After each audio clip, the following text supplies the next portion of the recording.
हम बात करें यहां पर अपने इस सेशन को लेके बात करें तो जिसमें हम 4 बजे सीटेट को लेके डिस्कस कर रहे हैं, जिसमें आज हमारी चौथी क्लास है। प्लस आप जब भी हमारे इस चैनल को विजिट करते होंगे तो आप चैनल पर जब आप जाएंगे तो प्लेलिस्ट आप यहां पे देखेंगे सीटेट दिसंबर 2023 कंप्लीट एसएसटी। तो इसमें क्या है, आपको पिछली रिकॉर्डेड वीडियोस भी आपको मिल जाएंगी। तो यदि आपने वो पिछली रिकॉर्डेड वीडियो नहीं देखी है तो एक बार उनको भी आप देख लीजिएगा, ठीक है। चलिए बाकी हम अपने सेशन को स्टार्ट कर लेते हैं जल्दी से फटाफट से। और आज का जो सेशन है वो काफी बढ़िया सेशन है। कैसे बढ़िया सेशन है, कक्षा 6 की एनसीईआरटी का, और चैप्टर नंबर कौन सा हो जाएगा, 3 पृथ्वी की गतियां, जिसको हम लोग डिस्कस आज कर रहे हैं, ठीक है। तो एक बार कमेंट कर देंगे सभी लोग। स्टार्ट करें जल्दी से, क्या कहते हो? स्टार्ट कर लें फटाफट से एकदम से, तो ठीक है।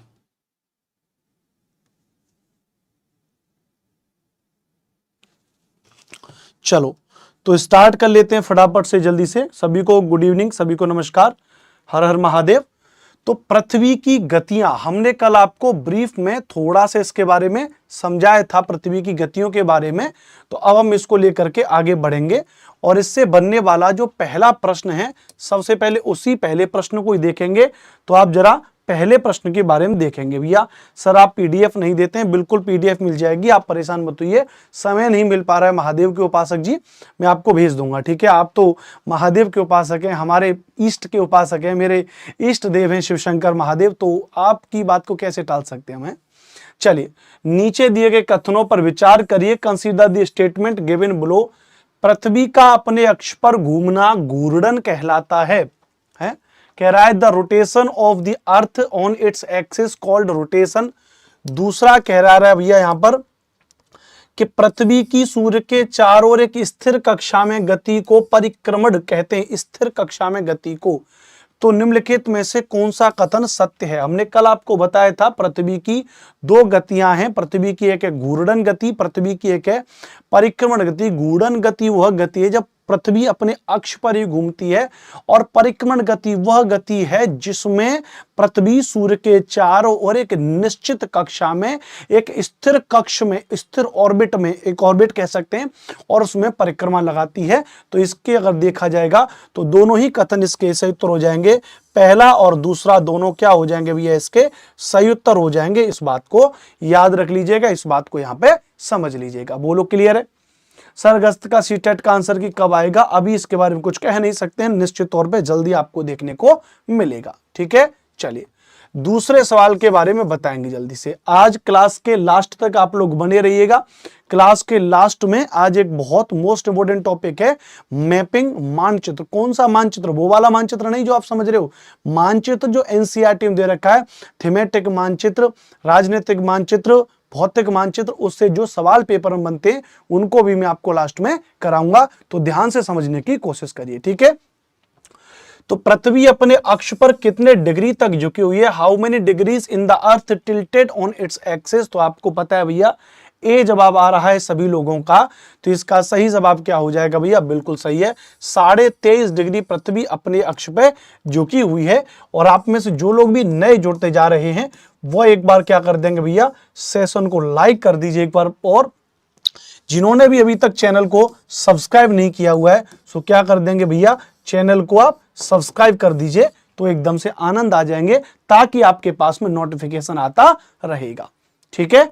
चलो तो पृथ्वी अपने अक्ष पे 23.5 डिग्री तक झुकी हुई है, लेकिन अगर इसमें से एक सवाल यह पूछा जाए कि पृथ्वी अपने अक्ष से कितने डिग्री का कोण बनाती है, अगर यह आपसे पूछा जाए कि कितने डिग्री का एंगल बनाती है, कोण बनाती है, तो आप इसका उत्तर क्या बताओगे भैया। तो आपको पता है कि पृथ्वी 66.5 डिग्री का क्या बनाती है भैया, कोण बनाती है, एंगल बनाती है पृथ्वी 66.5 डिग्री का, ठीक है भैया। चलिए गुड इवनिंग सभी को तहे दिल से धन्यवाद, आप सभी का स्वागत है। तो पृथ्वी अपने अक्ष पर कितने डिग्री का कोण बनाती है, तो 66.5 डिग्री का कोण बनाती है। पृथ्वी अपने अक्ष पर कितने डिग्री तक झुकी हुई है, तो पृथ्वी अपने अक्ष पर 23.5 डिग्री तक झुकी हुई है। यह बात आपको यहां पर पता चल गई है, ठीक है। आगे बात करें, सभी लोग कमेंट करते चलेंगे। अगले प्रश्न में इतनी बढ़िया प्रैक्टिस आपको करा दूंगा बिल्कुल यूट्यूब पे कि आपको कहीं से कुछ और भी पढ़ने की जरूरत पड़ेगी ही नहीं, बिल्कुल कंप्लीट आपको यहीं पढ़ा दिया जाएगा। ठीक है, चलिए पूजा कुमारी करें, best teacher by Anupam sir, thank you very much Pooja. तीसरे सवाल का जवाब दीजिए, प्रदीप्त व्रत सर्कल ऑफ इल्यूमिनेशन किसे कहते हैं? What is called the circle of illumination? प्रदीप्त व्रत किसे कहते हैं, बताओ भैया। प्रदीप्त व्रत किसको कहते हैं, इसका जवाब आपको जवाब देना है। सर आवाज नहीं आ रही है, अजय यादव जी कह रहे हैं। बताओ भैया। यहां तो आवाज बिल्कुल क्लियर आ रही है। व्रत किसको कहते हैं, इसका जवाब एक बार आप जरा अपने आप को ठीक कर लें, थोड़ा सा तो हो सकता है कि आपको आवाज आ जाएगी। ठीक है, समझ रहे हैं? चलिए बहुत बढ़िया, आगे चलेंगे अगले सवाल पे। तो देखो, प्रदीप्त व्रत ग्लोब पर वह व्रत जो तापमान को विभाजित करता है, ग्लोब पर वह व्रत जिसके द्वारा किसी स्थान की सही स्थिति ज्ञात की जाती है, ग्लोब पर वह व्रत जो दिन तथा रात को विभाजित करता है, या इनमें से कोई नहीं। तो इसका सही उत्तर क्या हो जाएगा? सी इसका सही उत्तर हो जाएगा कि ग्लोब पर वह व्रत जो दिन और रात को विभाजित करता है। तो ग्लोब पर वह व्रत जो दिन और रात को विभाजित करता है उसको हम क्या कहते हैं भैया? उसको हम कहते हैं प्रदीप्त व्रत कहते हैं। माही कह रही है यदुवंशी सर आप यहाँ, जी हाँ जी हाँ, हम यहीं पर हैं साहब, और अब हम यहीं पर पढ़ाएंगे भैया। तो आप इतना कष्ट कर दीजिएगा कि जो हमारे पुराने दोस्त हैं, पुराने जो छात्र हैं, उन तक इस वीडियो को माही यदुवंशी जी एक बार शेयर कर दीजिएगा, उनको बता दीजिएगा कि भैया अनुपम सर वो यहां पर पढ़ाते हैं। ठीक है, चलो क्लियर भैया, आगे चलेंगे। तो प्रदीप्त व्रत किसे कहते हैं, यह बात यहां पर आपको समझ में आ गई। आगे चलेंगे भैया, अगला सवाल क्या कह रहा है? चौथे क्वेश्चन का जरा आप जवाब दीजिए। बड़ा बढ़िया सा प्रश्न लग रहा है देखने में, तो जरा चौथे क्वेश्चन का जवाब दीजिए। चौथे सवाल का जवाब दीजिए कि निम्नलिखित में से कौन सा ऋतुओं में परिवर्तन का कारण है? Which of the following is the cause of change in season? निम्नलिखित में से कौन सा ऋतुओं में परिवर्तन का कारण है? इस क्लास की यदि पीडीएफ आपको चाहिए तो मेरे टेलीग्राम चैनल को ज्वाइन कर लीजिए। टेलीग्राम चैनल क्या भैया? SST by Anupam sir. क्या भैया? टेलीग्राम चैनल क्या भैया? तो टेलीग्राम चैनल है SST बाई अनुपम सर के नाम से। तो भैया वहां पे आप इसको जो है ज्वाइन कर सकते हैं। क्या हो गया भैया? ठीक है, चलो तो इस नाम से आप वहां पे ज्वाइन कर सकते हैं। ठीक है, SST बाई अनुपम सर के नाम से। क्लियर है? आगे बात करें, चलिए बहुत बढ़िया। तो निम्नलिखित में से कौन सा ऋतुओं में परिवर्तन का कारण है? तो हमने आपको बताया था भैया कि ऋतुओं में परिवर्तन के कारण के लिए कौन सा जिम्मेदार होता है कि भाई जो सूर्य के चारों ओर जो पृथ्वी की स्थिति में परिवर्तन है, अर्थात जो पृथ्वी की जो परिक्रमण गति है वह ऋतुओं में परिवर्तन के लिए जिम्मेदार होती है। वह ऋतुओं में परिवर्तन के लिए जिम्मेदार होती है, इस बात को आप याद रख लीजिएगा। सर आप इस चैनल पर आ गए हैं, बहुत लोगों को पता ही नहीं है। हाँ ये तो है, बहुत लोगों को पता नहीं, और यह जिम्मेदारी आपकी है कि आप अपने भाई को सपोर्ट करें और मेरी वीडियो उन अपने पुराने दोस्तों तक पहुंचाएं कि भाई SST बाई अनुपम सर अब जो है टेक्स्ट बुक सुपर कोचिंग के साथ में जुड़ चुके हैं। सारे विद्यार्थी यहां पर आ जाएं तो थोड़ा सा बढ़िया हो जाएगा। ठीक है, चलिए क्लियर है, यहां पर समझ में आ गया। आगे चलेंगे। तो निम्नलिखित में से कौन सा ऋतुओं में परिवर्तन का कारण है? तो सूर्य के चारों ओर पृथ्वी की स्थिति में परिवर्तन, change in the position of the earth. ठीक है, चलो यह चैनल आप जिस पे देख रहे हो, अब मैं अनुपम भारद्वाज इसी चैनल पे जुड़ चुका हूं। आप देख रहे हैं टेक्स्ट बुक सुपर कोचिंग पे जुड़ चुका हूं भैया, और यहां पर मेरी जो क्लास होती है वो टाइमिंग बिल्कुल वही है भैया, शाम को 4 बजे मेरी जो है इस चैनल पर क्लास चल रही है। आप मेरी क्लासेस को SST बाई अनुपम सर के नाम से सर्च करके यूट्यूब पे मिल सकते हैं, और आप इस चैनल को सब्सक्राइब जरूर करें। और यह चैनल बहुत महत्वपूर्ण है, हम मिलकर इस पर बहुत शानदार काम कर रहे हैं। तो आप कहीं जाने की जरूरत नहीं है। जो भी रोजाना मेरे दोस्त जुड़ रहे हैं वो 4 बजे इसी चैनल पर मेरे साथ में लाइव जुड़े रहें। बात क्लियर है? चलिए आगे चलेंगे अगले सवाल पे। 5वां सवाल आपके सामने प्रस्तुत हो चुका है, इस 5वें सवाल का जवाब दीजिए। चलिए बहुत बढ़िया, ठीक है भैया, आगे बात करेंगे। आवाज आ रही है? ठीक है, आवाज तो आ रही है भाई अजय। एक बार अपनी आवाज को अब कैसे कहें, एक बार ठीक कर लेंगे तो आपको आवाज आ जाएगी। ठीक है, चलिए। कह रहा है 112 बच्चे देखो अभी लाइव देख रहे हैं, लेकिन अभी लाइक की संख्या बहुत कम है। इतना और इतना प्यार है क्यों भाई, इतना प्यार करोगे? ऐसा मत करिए प्लीज। बीपीएससी के लिए कुछ करें प्लीज सर। 100% राजेश जी, अभी नई शिक्षक भर्ती जो 1 लाख पद जो आ रहे हैं उसमें देखना धुआं उड़ा देंगे, एसएससी मैराथन आपको देंगे, टेंशन मत लो, ठीक है भैया। चलिए क्लियर है। तो यहां पे कह रहा है कि 21 जून को पृथ्वी का उत्तरी गोलार्ध सूर्य की तरफ झुका होता है। सूर्य की किरणें कर्क रेखा पर सीधी पड़ती हैं, समझ रहे हो, सूर्य की किरणें कर्क रेखा पर सीधी पड़ती हैं।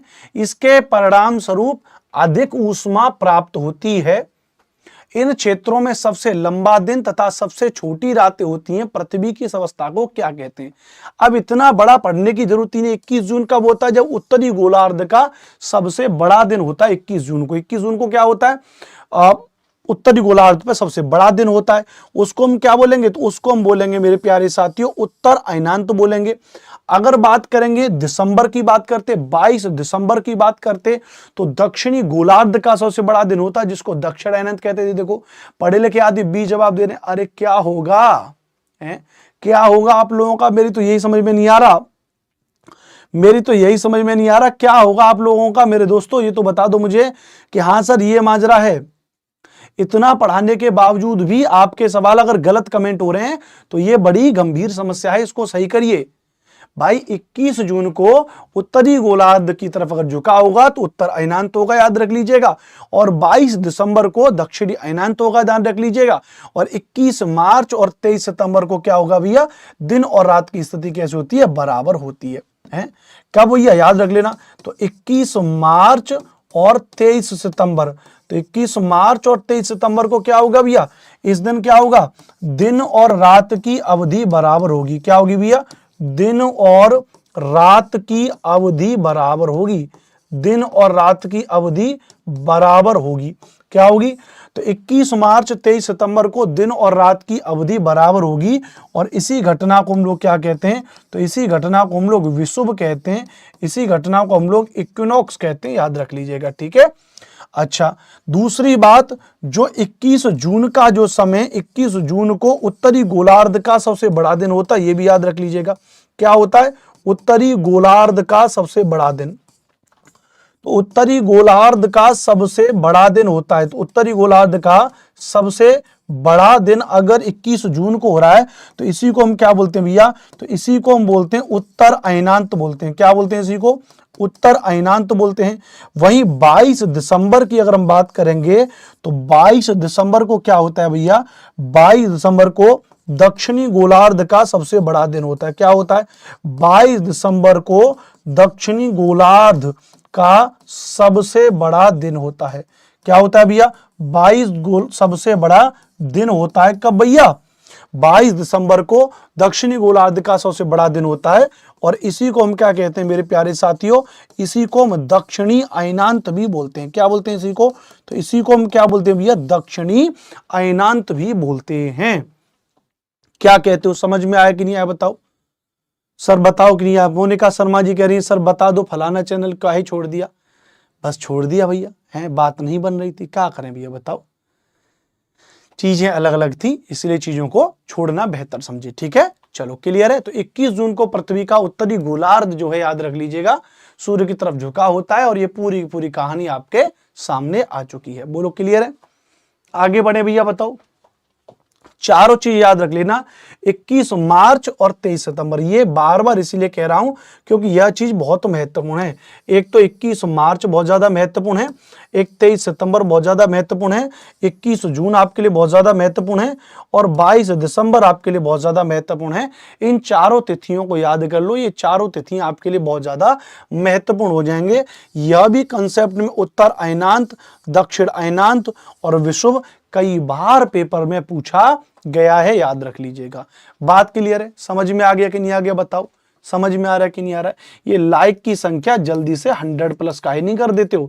जब वॉचिंग 100+ हो रही है तो लाइक की संख्या भी 100+ होनी चाहिए, है।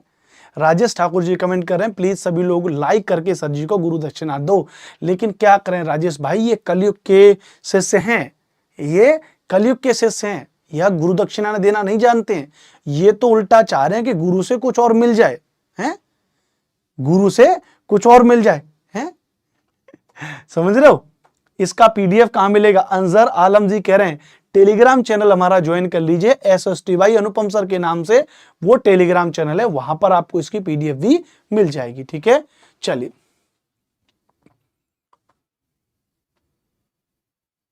ठीक है, क्लियर। आगे बात करें, चलिए अगले सवाल की तरफ चलेंगे।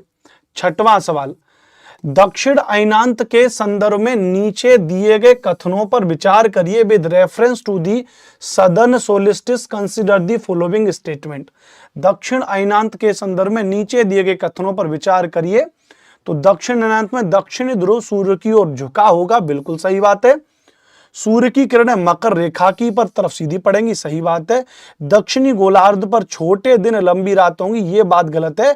दक्षिणी गोलार्ध पर बड़े दिन और छोटी रातें होंगी, तीसरा कथन गलत है। कौन सा कथन सत्य है? तो आपको पता है पहला और दूसरा इसका कथन क्या हो जाएगा? सही उत्तर हो जाएगा। इस बात को आप यहां पर समझ चुके हैं पूरी तरीके से। ठीक है भैया, इस बात को आप यहां पर पूरी तरीके से समझ चुके हैं कि यह पूरी की पूरी कहानी है। ठीक है, बहुत ज्यादा आपसे नहीं कहूंगा, बस इतना कह रहा हूं कि लगातार दिसंबर तक सीटेट, दिसंबर में सीटेट की परीक्षा आपकी होगी और जो नया सीटेट का दिसंबर वाला होगा, तब तक आप मुझे 3 से 4 महीने दे दीजिए। अगर आपकी एसएसटी में 50+ नंबर अगर मैंने ना करवा दिए तो आप कहिएगा कि हां सर आपने झूठ बोला था। निश्चित तौर पे वादा कर रहा हूं, ऑनलाइन वादा कर रहा हूं, आप ऑनलाइन मेरी वीडियो को रिकॉर्ड करके रख सकते हैं कि अनुपम सर ने भैया 11 सितंबर है, कितना सितंबर आज 14 सितंबर को यह बात कही थी अनुपम सर ने। मैं कह रहा हूं 50+ नंबर आपके आएंगे ही आएंगे, तो बस पढ़ लो एकदम बढ़िया से। ठीक है, चलिए आगे चलेंगे। अगले सवाल को जरा पढ़िए। अगला सवाल देखिए कितना महत्वपूर्ण प्रश्न है, बताइए जरा। अगले प्रश्न को जरा आप समझिए, जरा ध्यान से समझने की कोशिश करिएगा। भाई आपको पता है कि जहां मैं पहले पढ़ा रहा था 2000 वॉचिंग चल रही थी, कितनी? 2000 वॉचिंग चल रही थी। अब मैं देख रहा हूं कि वो बच्चे कहां चले गए, वो 2000 बच्चे कहां चले गए। उन 2000 बच्चों को आप ही तो लेके आओगे। कैसे लेके आओगे? शेयर करके लेके आओगे हैं, और शेयर तो आपको करना पड़ेगा, साथ के साथ क्या करना पड़ेगा? चैनल को सब्सक्राइब भी करना पड़ेगा, क्योंकि अब यहां भी धुआं उड़ा देना है। देखो आपका भाई जहां भी पढ़ाएगा ऐसा पढ़ाएगा कि विद्यार्थियों का पेपर पास होगा ही होगा। तो आप थोड़ा सा सपोर्ट करिए। अभी 142 वॉचिंग चल रही है, इसको अभी फटाफट से क्या कर दे रहे हैं हम, 200+ कर दे रहे हैं। तो एक बार शेयर मार दो, एक बार थोड़ा दिल खोल के भैया शेयर कर दो। ठीक है भैया, बहुत बढ़िया। देखिए लोकेश भारद्वाज सर जुड़ चुके हैं। मे आई कम इन सर? गुरुदेव स्वागत है आपका भाई। दोस्तों सभी लोग वेलकम कर दो गुरुजी का एक बार, तो एकदम से सभी लोग कमेंट कर दो, गुरुजी को पता चल जाए भैया, है ना। चलिए ठीक है भाई, समझ में आ रहा है कि नहीं आ रहा है? तो एक बार इस चीज को कर देते हैं, क्लियर है। तो विश्व के संदर्भ में नीचे दिए गए कथनों के बारे में 4 चीजें बताई थी। 21 मार्च, 23 सितंबर, 21 जून, 22 दिसंबर। बात क्लियर है। 4 चीजें हमने आपको बताई थी, उन 4 चीजों को जो है आप याद कर लोगे। तो उन्हीं में से थी भैया, कौन सी भैया? 21 मार्च और 23 सितंबर। जिस दिन क्या होता है भैया, इस अवस्था में सूर्य की किरणें विषुवत व्रत पे सीधी पड़ती हैं, पूरी पृथ्वी पर दिन और रात बराबर होते हैं, कोई भी ध्रुव सूर्य की ओर नहीं झुका होता है। तो बोलो बांके बिहारी लाल की जय। सही उत्तर क्या हो जाएगा? डी इसका सही उत्तर हो जाएगा। ठीक है भैया, चलिए क्लियर है भैया, समझ में आ गया। Thank you very much Lokesh sir. ठीक है भाई, चलो अब तो देखो लोकेश सर की बात मान लो, है ना। ठीक है, शेयर वेयर कर दो एकदम से। वही पुराने बच्चे चाहिए और नारा वही होना चाहिए, एसएसटी में 50+ नंबर। बात क्लियर भैया, चलो बहुत बढ़िया, शानदार, जबरदस्त, जिंदाबाद। ठीक है, तो इसका उत्तर क्या हो जाएगा? डी इसका सही उत्तर हो जाएगा। मैं दावा करता हूं इस चीज का कि सीटेट के नाम पे कोई कुछ भी हर कुछ कर रहा है, लेकिन वास्तव में जो ये मेहनत है, मैं आपसे कह रहा हूं ना कि ये देखो मेरी अलमारी में एवरी टाइम वही एनसीईआरटी, वही कक्षा 7 की एनसीईआरटी, कक्षा 6 की एनसीईआरटी, ये एनसीईआरटी है जिनसे नोट्स बना रहा हूं मैं आपके लिए। जैसे ये ज्योग्राफी, ये कक्षा 6 की या ज्योग्राफी खत्म होगी ना 4 बजे, आपको क्या लग रहा है कि क्लास बंद हो जाएगी? उसके बाद ही तैयार है जो अभी तक आपको किसी ने नहीं पढ़ाई होगी, पॉलिटी की एनसीईआरटी, जिसका नाम क्या है? सामाजिक एवं राजनीतिक जीवन। तो पढ़ाई कर लीजिए, लाइव रोजाना मेरे साथ में जुड़िए। तो अगले सवाल की तरफ बढ़ेंगे। अगला सवाल क्या कह रहा है, 8वां प्रश्न, लीप वर्ष में कितने दिन होते हैं? How many days are there in a leap year? Leap वर्ष में कितने दिन होते हैं? 365 दिन, 366 दिन, 364 दिन या 368 दिन? बताइए। मैंने आपको कल की क्लास में बताया था कि लीप वर्ष में कितने दिन होते हैं।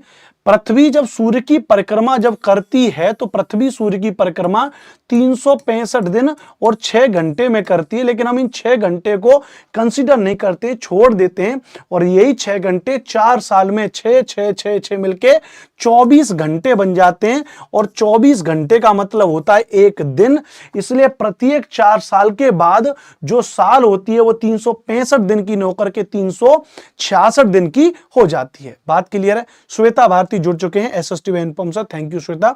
तो 366 दिन की हो जाती है, जिसको हम क्या बोलते हैं भैया? जिसको हम लीप ईयर्स बोलते हैं। जिसको हम क्या बोल देते हैं? जिसको हम लीप ईयर्स बोल देते हैं। संगीता भारद्वाज, थैंक यू मेरी बहन, शुक्रिया। चलिए सर, एनसीईआरटी 9-10 का कब से कराएंगे? राकेश कुमार जी, इसी में आगे कंटिन्यू होता जाएगा, आप टेंशन मत लो। 6वीं 7वीं 8वीं के लिए करेंगे। और अभी तो अगर आप बिहार के लिए तैयारी कर रहे हो तो बिहार एग्जाम की नई वैकेंसी आई हुई है, उसमें धुआं उड़ा देंगे। ठीक है, चलिए। सर का यादव करिए, पीडीएफ नहीं डालते हैं, डाल देंगे भैया, थोड़ा समय का अभाव है और कुछ नहीं है। और बोलो बांके बिहारी लाल की जय। चौथा चैप्टर आ गया, मानचित्र वाला चैप्टर, जिसके लिए मैं आप सभी को कई बार कह रहा था। चौथा चैप्टर आ गया भैया, जिस चैप्टर का नाम क्या भैया? मानचित्र वाला चैप्टर। इससे एक क्वेश्चन तो हर बार आएगा ही आएगा, इससे एक क्वेश्चन हर बार पूछा जाता है, तो इस बार भी इससे पूछा जाएगा। एक क्वेश्चन इससे हर बार पूछा जाता है, इस बार भी पूछा जाएगा। ठीक है, तो बताओ तैयार हैं? तो एक बार यस लिख दो। हाँ सर, मानचित्र के सवाल हमको करा दीजिए। यस सभी लोग लिख दो एकदम से बढ़िया तरीके से। इस बार आया था, बिल्कुल सही है, हर बार इससे एक सवाल पूछा ही जाता है। बताओ जल्दी से। तो मानचित्र से करते हैं भैया। राधिका कुमारी जी, थैंक यू, शुक्रिया। पंकज यादव, धन्यवाद। Yes sir, yes sir, yes sir. Kiran Besra, Pinky, Sahdev Kumar, Sangeeta Bhardwaj, Nagma, बहुत तेजी से कमेंट्स आ रहे हैं भैया, बहुत बढ़िया। पढ़ भी नहीं पा रहा हूं, बहुत बढ़िया। ममता शाक्य जुड़ चुके हैं, स्वागत है ममता जी आपका, गुड आफ्टरनून, गुड आफ्टरनून। चलिए तो स्टार्ट कर लेते हैं अब इन सवालों को, मानचित्र को लेकर के। सबसे पहले आप ये बात समझ लीजिएगा भैया, एनसीईआरटी में 3 प्रकार के मानचित्रों के बारे में डिस्कस किया गया है। एक तो होता है, याद रख लीजिएगा, जिसको हम कहते हैं भैया भौतिक मानचित्र। क्या कहते हैं? भौतिक मानचित्र। दूसरा एक होता है, याद रख लीजिएगा, जिसको हम क्या बोलते हैं? राजनीतिक मानचित्र। तीसरा एक होता है, याद रख लीजिएगा, जिसको हम कहते हैं भैया थीमेटिक मानचित्र। क्या कहते हैं? थीमेटिक मानचित्र कहते हैं, भौतिक मानचित्र कहते हैं, राजनीतिक मानचित्र कहते हैं। 3 प्रकार के मानचित्र आपको पढ़ने हैं, 3 प्रकार के मानचित्र आपको पढ़ने, इस बात को याद रख लीजिएगा। 156 बच्चे भी देख रहे हो, एक बार शेयर कर दो ताकि ये संख्या 200 प्लस हो जाए। तो एक बार मैं भी अभी लोकेश सर कॉमेंट करने आए भी थे, ताकि मैं लोकेश सर को भी बता सकूं कि देखो सर, बच्चों का इतना ट्रस्ट बनता जा रहा है कि वॉचिंग भी 200 प्लस हो गई। तो एक बार शेयर कर दो, ठीक है। चलो, तो कितने प्रकार के मानचित्र आपको पढ़ने हैं? 3 प्रकार के, भौतिक मानचित्र, राजनीतिक मानचित्र और थीमेटिक मानचित्र। ठीक है भैया, चलिए आगे बात करेंगे। कामिनी जी करिए, क्लास का लिंक नहीं आता, टेलीग्राम चैनल ज्वाइन कर लीजिए, वहां पर लिंक मैं भेजता हूं क्लास से पहले। पहला सवाल कह रहा है, भौतिक मानचित्र में किन्हें शामिल किया जाता है? भौतिक मानचित्र में किन्हें शामिल किया जाता है? बताओ भैया, बताओ भैया।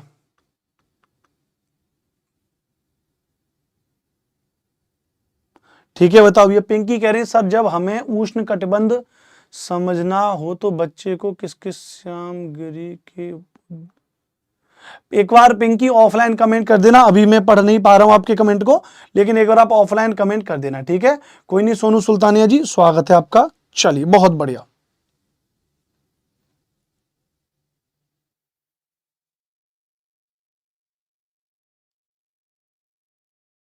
ठीक है, तो सवाल आपने पढ़ लिया, बताओ।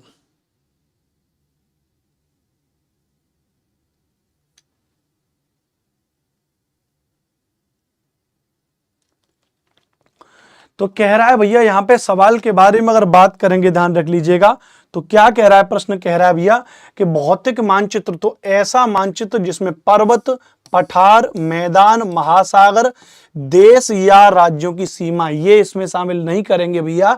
1 2 3 4 क्या हो जाएगा इसका सही उत्तर हो जाएगा।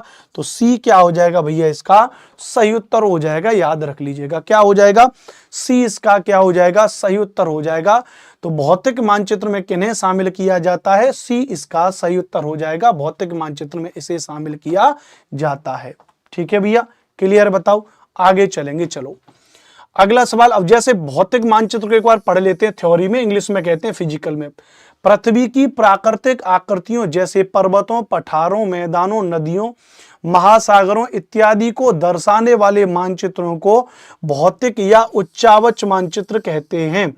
अर्थ natural composition like mountain, stream, plains, rivers, oceans, physical और this is also called relief drawing. एक बात याद रखना कि इसी मानचित्र को भैया याद रख लीजिएगा, काम लीजिए, टेलीग्राम को सर्च कर लीजिए, बस टेलीग्राम प्लेटफॉर्म पर वापस जाके ऐप पे SST बाय अनुपम सर मेरा चैनल आ जाएगा, ज्वाइन कर लेना। आपसे कहा जाएगा भी उच्चावच मानचित्र किसको कहते हैं, तो याद रख लीजिएगा भौतिक मानचित्र को हम क्या कहते हैं भैया, उच्चावच मानचित्र कहते हैं। इस चीज को याद रख लीजिएगा, इस चीज को यहाँ पे समझ लीजिएगा। ठीक है भैया, तो इसमें ये जो था इसमें भाई कि भाई इसमें देश या उनके राज्यों की सीमाओं का कोई जिक्र नहीं किया गया था, इस बात को याद रख लीजिएगा। तो इसका सही उत्तर क्या हो जाएगा भैया, उसका 1 2 3 4 इसका सही उत्तर हो जाएगा। तो आप भौतिक मानचित्र को समझ लेना, मतलब इसमें किसी देश राज्य का नाम नहीं आएगा, नेचुरल चीजों के बारे में दे रखा होगा, पर्वत, पठार, मैदान, घाटी इत्यादि के बारे में इसमें जिक्र किया गया होगा। ठीक है, तो भौतिक मानचित्र या उच्चावच मानचित्र इसको हम कहते हैं, इस चीज को याद रख लीजिएगा। अगले सवाल की तरफ बढ़ेंगे। दूसरा सवाल क्या कह रहा है भैया, राज्यों, नगरों, शहरों तथा गांवों और विश्व के विभिन्न देशों व राज्यों तथा उनकी सीमाओं को दर्शाने वाले मानचित्र को क्या कहा जाता है। What is the map showing state, town, cities and village and different countries and states of the world and their boundaries called. क्या कहेंगे उसको, भौतिक मानचित्र कहेंगे, उसको राजनीतिक मानचित्र कहेंगे, उसको थीमेटिक मानचित्र कहेंगे, इनमें से कोई नहीं। कंटेंट करा रहा हूं पूरा सीरत कंबोजी, आपको कंटेंट भी कराया जा रहा है, डोंट वरी, आप पढ़ते रहिए एकदम से। ठीक है, तो राज्यों, नगरों, शहरों तथा गांवों और विश्व के विभिन्न देशों व राज्यों तथा उनकी सीमाओं को दर्शाने वाले मानचित्र को क्या कहते हैं, तो भैया बिल्कुल सही जवाब है भैया आपका बी इसका सही उत्तर हो जाएगा। ऐसे मानचित्र को क्या कहते हैं भैया, राजनीतिक मानचित्र कहते हैं। ऐसे मानचित्र को क्या कहते हैं भैया, राजनीतिक मानचित्र कहते हैं, याद रख लीजिएगा। थ्योरी भी पढ़ लेते हैं राजनीतिक मानचित्र की कि राज्यों, नगरों, शहरों तथा गांवों और विश्व के विभिन्न देशों व राज्यों तथा उनकी सीमाओं को दर्शाने वाले मानचित्र को राजनीतिक मानचित्र कहते हैं। क्या कहते हैं भैया, राजनीतिक मानचित्र कहते हैं। और आप यहाँ पे देख रहे हैं भैया ये पूरी की पूरी कहानी, इसको हम क्या कहते हैं भैया, इसको हम राजनीतिक मानचित्र कहते हैं। इस चीजों को समझ लीजिएगा। ठीक है, आगे बढ़े भैया, क्लियर है भैया, समझ में आ रहा है कि नहीं आ रहा है, सभी लोग यस कमेंट कर दो कि हाँ सर समझ में आ रहा है एकदम परफेक्ट तरीके से। ठीक है, ठीक है, एकदम पूरा सब कुछ आपको यहाँ पे समझ में आएगा। अच्छा, लेकिन जो आप में से नए बच्चे हैं वह पुरानी रिकॉर्डेड वीडियोस को जरूर देखना।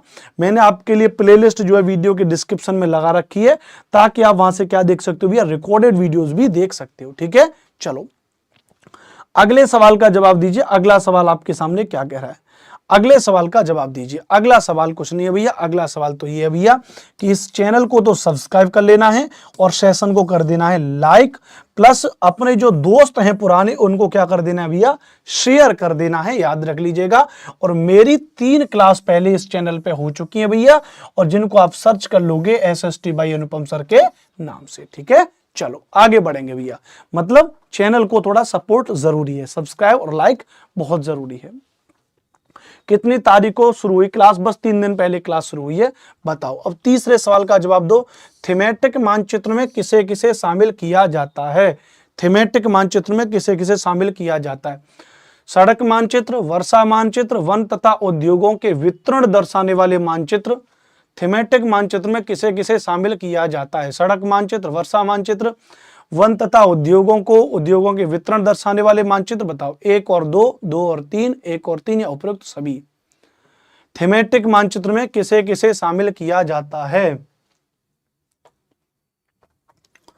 बताओ भैया। तो क्या हो जाएगा भैया, है डी इसका सही उत्तर हो जाएगा, उपयुक्त सभी इसका सही उत्तर हो जाएगा। कैसे थीमेटिक मानचित्र में, यहां देख लेंगे। थीमेटिक मानचित्र में कुछ मानचित्र विशेष जानकारियां प्रदान करते हैं, जैसे सड़क मानचित्र, वर्षा मानचित्र, वन और उद्योगों आदि के वितरण दर्शाने वाले मानचित्र इत्यादि। इस प्रकार के मानचित्र को थीमेटिक मानचित्र कहा जाता है। इन मानचित्रों में दी गई सूचना के आधार पर उनका उचित नामकरण किया जाता है। मानचित्र के 3 घटक होते हैं, दिशा, दूरी और प्रतीक। यह मोस्ट इंपोर्टेंट बात है, लास्ट वाली बात मोस्ट इंपोर्टेंट, इसको याद रख लीजिएगा भैया कि मानचित्र के जो है और 3 प्रतीक होते हैं भैया, दिशा, दूरी और प्रतीक। दिशा, दूरी और प्रतीक क्या बोलो, एक बार याद कर लो भैया कि मानचित्र के 3 प्रमुख घटक होते हैं। 3 components of a map is distance, direction and symbol. तो 3 होते हैं भैया, दिशा, दूरी और प्रतीक। क्या होते हैं भैया, दिशा, दूरी और प्रतीक होते हैं जो मानचित्र के क्या होते हैं मेरे साथियों, तो ये मानचित्र के 3 घटक होते हैं, दिशा, दूरी और प्रतीक। ठीक है, चलो आगे चलेंगे। अगला सवाल इस तरीके से होता है थीमेटिक मानचित्र, जो किसी चीज को बताता है, किसी चीज को इंगित करता है। इतना आप चीजों को समझ गए होंगे यहाँ पे। ठीक है, चलो ये बात कई बार पेपर में पूछी गई है कि मानचित्र के कितने घटक होते हैं, 3 होते हैं। थीमेटिक मानचित्र क्या होता है, यह भी सवाल पूछा गया। प्लस यहां पर यह भी पूछा गया भैया कि आपसे कि भाई राजनीतिक मानचित्र क्या होता है, इससे भी पेपर में सवाल पूछा गया। प्लस यह भी पूछा गया भैया कि भौतिक मानचित्र क्या होता है और इससे कैसे सवाल पूछे जाते हैं, यह भी पेपर में पूछा गया। इस बात को याद रख लीजिएगा। ठीक है, चलिए खोल दीजिए। ठीक है, आगे बात करेंगे। अब अगले प्रश्न पे चलेंगे। अगला प्रश्न क्या कह रहा है भैया, हाँ अब इसके बारे में जवाब देंगे। आप चौथे सवाल के बारे में जवाब दीजिए, 4th क्वेश्चन के बारे में जवाब दीजिए। थोड़ा सा हो सकता है कि वॉइस में डिस्टर्बेंस हो, मैं थोड़ा सा अपना फैन तेज कर लेता हूं क्योंकि लाइट चली गई है और एसी चल नहीं पा रही, और गर्मी आपको पता है सितंबर का महीने चल रहा है, फिर भी जबरदस्त गर्मी है ना। तो थोड़ी सी मैं अपने फैन को तेज कर दे रहा हूं, अदरवाइज गर्मी में पढ़ाना बहुत मुश्किल हो जाएगा ना, तो आप लोग थोड़ा बहुत अगर डिस्टर्बेंस क्रिएट होता है तो मैनेज कर लीजिएगा। ठीक है, चलो वैसे बहुत ज्यादा होगा नहीं। हम लोग क्वेश्चन नंबर 4 की तरफ चलेंगे कि मानचित्र के संदर्भ में किन दिशाओं को प्रधान दिग्बिंदु कहा जाता है।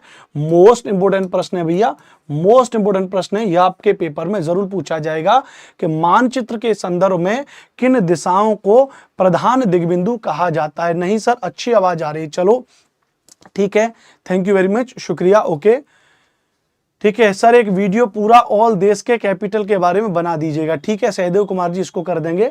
ठीक है भैया, हाँ तो कौन से प्रधान दिग्बिंदु हैं, 4 हैं, इनके बारे में आपको बताना है। तो आप जानते हैं 4 बिंदुओं में उत्तर, दक्षिण, पूर्व, पश्चिम, ये हमारी चारों जो होती हैं इनको हम क्या बोलते हैं भैया, प्रधान दिग्बिंदु बोलते हैं। इन चीजों को याद रख लीजिएगा, इन चीजों को समझ लीजिएगा, यह चीज बहुत ज्यादा महत्वपूर्ण है आपके लिए, यह आपके पेपर में जरूर पूछी जाती है। ठीक है भैया, और गर्मी को वो कहते हैं ना भैया कि क्या कहते हैं, मतलब गांव की कहावत में तो भूल ही गया। अब गर्मी को तो देखो गर्मी ही मारेगी, तो श्रीमती जी के हाथ की अगर चाय अगर पढ़ाते वक्त मिल रही ना, तो मान के चलो विस्फोटक एनर्जी है, एकदम बढ़िया। ठीक है, चलो है ना, आगे बात करेंगे। तो इस अब प्रधान दिग्बिंदु, अब प्रधान दिग्बिंदु डी इसका उत्तर हो जाएगा। अब क्या होता है प्रधान दिग्बिंदु, चित्र में 4 मुख्य दिशाओं उत्तर, दक्षिण, पूर्व, पश्चिम को दिखाया गया है, वे प्रधान दिग्बिंदु कहे जाते हैं। वो क्या कहे जाते हैं भैया, प्रधान दिग्बिंदु कहे जाते हैं। उसके अलावा भी कई डायरेक्शन होती हैं, जैसे उत्तर पूर्व, उत्तर पश्चिम, दक्षिण पूर्व, दक्षिण पश्चिम, ये 4 दिशाएं और जो हैं अलग से हैं, लेकिन इनको हम प्रधान दिग्बिंदु नहीं कहेंगे। अच्छा, एक बड़ा महत्वपूर्ण बात है, ध्यान रख लीजिएगा, दिशा सूचक यंत्र भी होता है जिसको हम क्या कहते हैं, दिक् सूचक भी कहते हैं, उससे भी सवाल पेपर में आ जाता है, ध्यान रख लीजिएगा। ठीक है, चलिए तो हम दिक्सूचक की सहायता से किसी स्थान की दिशा का पता लगा सकते हैं। यह एक यंत्र है जिसकी सहायता से मुख्य दिशाओं का पता लगाया जाता है। इसकी चुंबकीय सुई की दिशा हमेशा उत्तर दक्षिण दिशा में होती है। मोस्ट इंपोर्टेंट क्वेश्चन है, स्टार लगा लीजिए इस चीज पर भैया। यहां पर भैया ये पूछा गया है भैया, यह वाला सवाल कि जो हमारा दिक्सूचक यंत्र होता है, उसकी सुई हमेशा किधर होती है? तो आप देखेंगे इसकी सुई उत्तर दक्षिण दिशा की तरफ होती है। इसकी सुई किधर होती है भैया? उत्तर दक्षिण दिशा की तरफ होती है। बताओ याद हो गया कि नहीं हो गया? बताओ समझ में आ गया कि नहीं आ गया? क्लियर है भैया? बताओ। बहुत बढ़िया। चाय की चुस्की लेते ही लाइट आ चुकी है। लाइट को जब ये बात पता चल गया कि भाई यह व्यक्ति नहीं हार मानने वाला है, यह व्यक्ति हार नहीं मानने वाला, तो एकदम से आगे भैया थोड़ा इसको तेजी से कर देते हैं इसी को, ताकि जल्दी से एकदम पूरा कमरा लेह लद्दाख में बदल जाए। क्या कहते हो? ठीक है, ठीक है। समझ में आ गया कि नहीं आ गई ये बात? ठीक है, क्लास है, ठीक है। चलिए आगे बात करेंगे। चलिए आगे चलेंगे। अगले सवाल देखो, यह तो प्रश्न एकदम से लल्लन टॉप प्रश्न है, इसको तो लिख लो भैया। 5वें सवाल को लिख लो कि मानचित्र के संदर्भ में रूढ़ प्रतीक किसे कहा जाता है? मानचित्र के संदर्भ में रूढ़ प्रतीक किसको कहा जाता है, इसके बारे में आपको बताना है, इसके बारे में आप समझेंगे। ठीक है, क्लियर है? तो मानचित्र के संदर्भ में रूढ़ प्रतीक किसे कहा जाता है?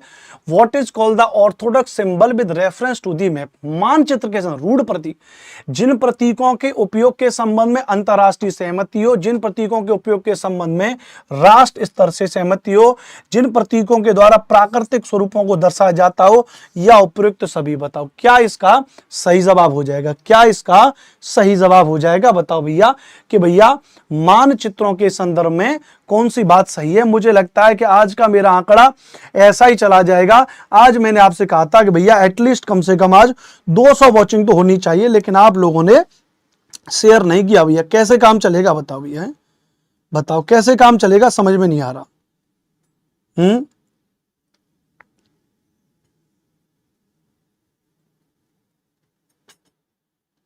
ये बताओ भाई कैसे काम चलेगा आज? लगता है तो शेयर वेयर कर दो एक बार, ताकि सारे के सारे बच्चे जुड़ जाएं, तो कुछ बात बढ़िया महत्वपूर्ण बने, है ना। और लाइक वाइक भी कर दो, जिन्होंने लाइक वाइक नहीं किया वो एक बार लाइक भी कर दो, तो आनंद आ जाएगा। ठीक है, चलिए। तो मानचित्र के संदर्भ में अगर हम बात करेंगे, ध्यान रख लीजिएगा, हमें भी दीजिए सर चाय। बिल्कुल बढ़िया है चाय तो भाई, कैमरे में चली जाएगी कि चाय से कैमरा खराब हो जाएगा मेरा, लाखों का नुकसान हो जाएगा, क्लास नहीं होगी फिर। ठीक है, वैसे बढ़िया चाय एकदम, वैसे बात अलग है, चाय की बात अलग है ना, टी लवर, समझ रहे हो। तो रूढ़ प्रतीक किसे कहते हैं? तो सही उत्तर क्या हो जाएगा? ए इसका सूत्र हो जाएगा, जिन प्रतीकों के उपयोग के संबंध में क्या हो भैया? एक अंतरराष्ट्रीय सहमति हो, ऐसे प्रतीकों को हम क्या कहते हैं भैया? ऐसे प्रतीकों को हम रूढ़ प्रतीक कहते हैं। याद रख लीजिएगा। नैना पंडित जी जुड़ चुके हैं, स्वागत है, बहुत बढ़िया, क्या बात है। किरण कुमारी जी, ये बात बहुत कही है भैया, ये बात बिल्कुल सही है भैया। ठीक है, चलिए बहुत बढ़िया, आगे चलेंगे। अगला है भैया प्रतीक। अब इस प्रतीक को थोड़ा समझना, वही बात है कि मानचित्र के कितने घटक होते हैं, तो हमने आपको क्या बताया था? तो मानचित्र के 3 घटक होते हैं, दिशा, दूरी और प्रतीक। तो दिशा, दूरी और प्रतीक ये क्या होते हैं? मानचित्र के 3 घटक होते हैं। तो उनमें से जो प्रतीक है, याद रख लीजिएगा, तो हमने आपको बताया था, उन्हीं को लेकर के एक अंतरराष्ट्रीय सहमति होती है। इन प्रतीकों के उपयोग के संबंध में एक अंतरराष्ट्रीय सहमति होती है, जिसे हम क्या कहते हैं भैया? रूढ़ प्रतीक कहते हैं। जिसको हम क्या कहते हैं मेरे प्यारे साथियों? जिसको हम क्या कहते हैं? रूढ़ प्रतीक कहते हैं। उस बात को याद रख लीजिएगा। ठीक है, ठीक है, ठीक है। चलो आगे चलेंगे, आगे समझने की कोशिश करिएगा। अब वो रूढ़ प्रतीक कौन से होते हैं? वो ऐसे होते हैं रूढ़ प्रतीक, वे रूढ़ प्रतीक ऐसे होते हैं, जैसे यह आप जो लाइन देख रहे हैं, यह जो सिंबल है, यह रेलवे लाइन का सिंबल है। किसका है? मतलब रेलवे लाइन के अंतर्गत अगर हम बात करेंगे, देखो रेलवे लाइन के अंतर्गत जो बड़ी लाइन होगी उसका सिंबल ऐसा होगा, जो मीटर लाइन होगी उसका सिंबल ऐसा होगा, जो रेलवे स्टेशन होगा उसका सिंबल ऐसा होगा। याद रख लीजिएगा। जो सड़कों में जो पक्की सड़क होगी उसका सिंबल ऐसा होगा, जो कच्ची सड़क होगी उसका सिंबल ऐसा होगा। आपने जरूर ये सिंबल देखे होंगे। जो अंतरराष्ट्रीय सीमा होगी उसका सिंबल ऐसा होगा, जो राज्य की सीमा होगी उसका सिंबल ऐसा होगा, जो जिले की सीमा होगी उसका ऐसा होगा। ये फॉन्ट पतला होता जाएगा। अगर नदी होगी, याद रख लीजिएगा, तो नदी का सिंबल ये है।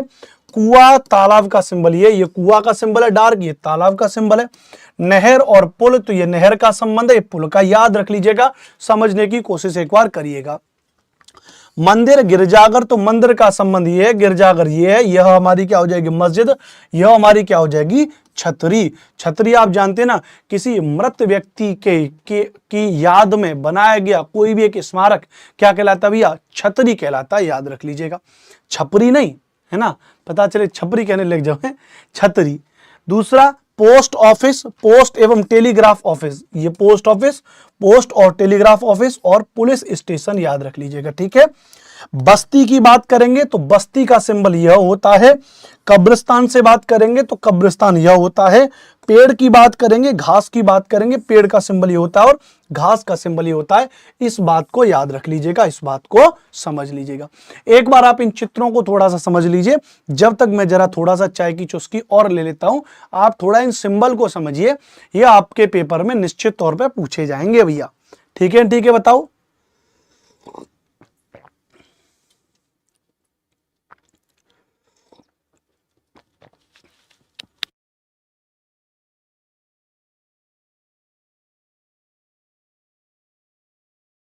ठीक है, क्लियर है तो बताओ एक बार कि हाँ सर ये बात क्लियर है। बहुत बढ़िया, बहुत बढ़िया, शानदार, जबरदस्त, जिंदाबाद, मजा आ गया भाई, बहुत बढ़िया, ठीक है।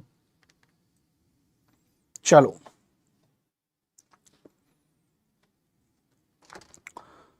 आगे चलेंगे। अब आगे अगर देखेंगे तो अगला एक और छठवां प्रश्न है, कह रहा है निम्नलिखित में से कौन सा कथन सत्य है, which of the following statement is are true.